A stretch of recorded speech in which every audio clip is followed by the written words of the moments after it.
निवडणुकीत पैसा वाटप झाल्यासंबंधी शरद पवारांनी गंभीर आरोप केलेले आहेत। या निवडणुकीत सत्ताधाऱ्यांकडून कधी नव्हे इतका पैसा वाटला गेला। बारामतीत मध्यरात्रीपर्यंत बँक उघडी होती असं कधी ऐकलेलं नव्हतं, अशी टीका शरद पवारांनी केलेली आहे।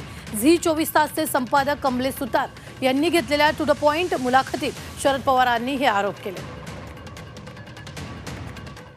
तुमच्या 4 फेऱ्यांमधला त्यात काही महत्त्वाचे मतदारसंघ जिथे तुमचं माढा, बारामती वगैरे हे भाग आहे जिथे तुम्ही विशेष लक्ष दिलं होतं या भागांमध्ये, तिकडचा साधारण तुमचा काय अंदाज आहे? या सगळ्या भागांमध्ये तुमचं सगळ्याच भागात मी लक्ष दिलं।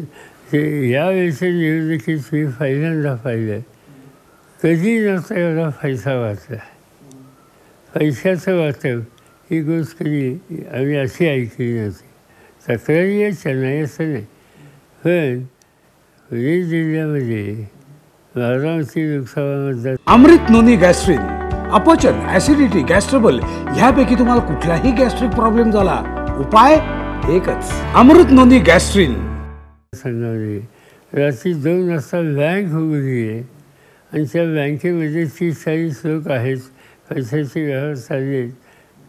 तिथे शेवटी पोलीस ॲक्शन घ्यायला लागली, तर बँकेचा कोण मॅनेजर त्याला अटक केली गेली। हे तिथं कधी ऐकलं होतं? लोकसभांच्या निवडणुकात पैसा वाटप हा मुद्दा खरं तर गेले 3-4 दिवस खूप जास्त याच्याबद्दल चर्चा केली आहे।